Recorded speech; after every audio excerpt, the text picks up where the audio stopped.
ओम नमो भगवते वासुदेवाय। हर हर महादेव। कार्तिक मास महात्म्य कथा का 24वां अध्याय।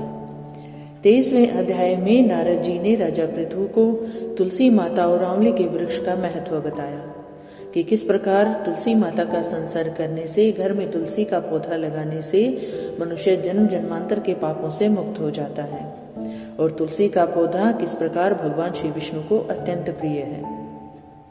इसी प्रकार आंवले के समक्ष भगवान श्री विष्णु की पूजा करना भी कितना लाभकारी है। इन सब की चर्चा 23वें अध्याय में की गई। आगे की कथा आज के अध्याय 24 में। बोले श्री विष्णु भगवान की जय।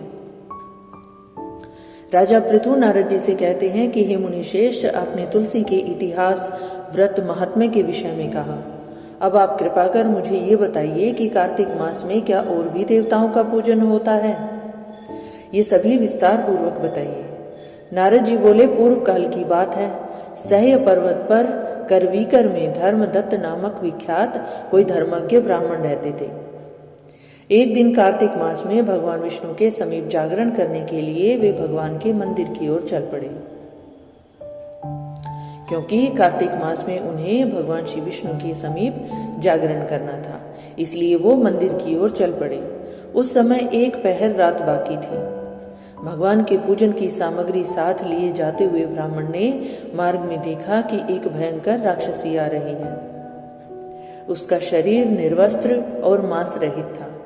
उसके बड़े बड़े दांत, लपकती हुई जीभ, लाल नेत्र देखकर ब्राह्मण भय से थर्रा उठा। उनका सारा शरीर कांपने लगा। उन्होंने साहस करके पूजा की सामग्री तथा जल से ही उस राक्षसी के ऊपर प्रहार किया। उन्होंने हरि नाम का स्मरण करके तुलसी दल मिश्रित जल से उसको मारा था, इसलिए उसका सारा पातक नष्ट हो गया। तुलसी दल मिले हुए जल से उस राक्षसी के सारे पाप नष्ट हो गए। बोलिए तुलसी माता की जय।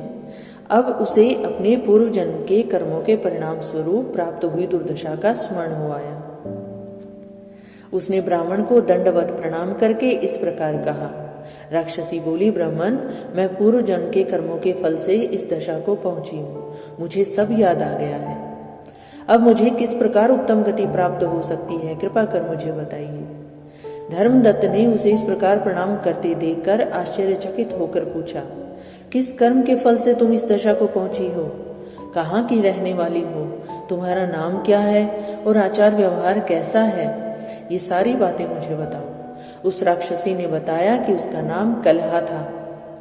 कलहा बोली, ब्राह्मण, मेरे पूर्व जन्म की बात है। सौराष्ट्र नगर में भिक्षु नामक एक ब्राह्मण रहते थे। मैं उनकी पत्नी थी। मेरा नाम कलहा था और मैं बड़े क्रूर स्वभाव की स्त्री थी। मैंने वचन से भी कभी अपने पति का भला नहीं किया, उन्हें कभी मीठा भोजन नहीं परोसा, सदा अपने स्वामी को धोखा ही देती रही। मुझे कलह विशेष प्रिय था, इसलिए मेरे पति का मन मुझसे सदा उद्विग्न रहता था। अंततो गत्वा उन्होंने दूसरी स्त्री से विवाह करने का निश्चय कर लिया। तब मैंने विष खाकर अपने प्राण त्याग दिए। फिर यमराज के दूत आए और मुझे बांध कर पीटते हुए यमलोक में ले गए। वहां यमराज ने मुझे देखकर चित्रगुप्त से पूछा, चित्रगुप्त, देखो तो सही इसने कैसा कर्म किया है। जैसा इसका कर्म हो उसी के अनुसार ये शुभ या अशुभ को प्राप्त करेगी। चित्रगुप्त ने कहा, इसका किया हुआ कोई शुभ कर्म है ही नहीं। ये स्वयं मिठाइयां उड़ाती थी और अपने स्वामी को उसमें से कुछ भी नहीं देती थी।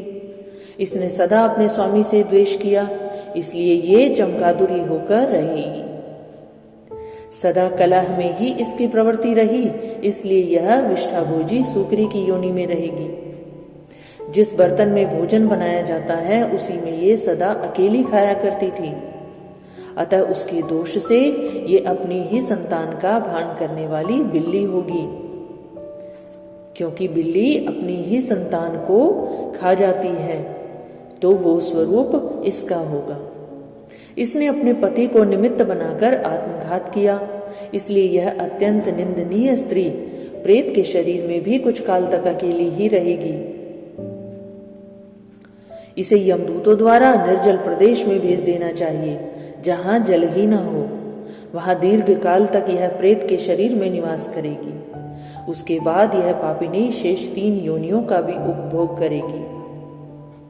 कलहा ने कहा, विप्रवर, मैं वही पापिनी कलहा हूँ। इस प्रेत शरीर में आए मुझे 500 वर्ष बीत चुके हैं।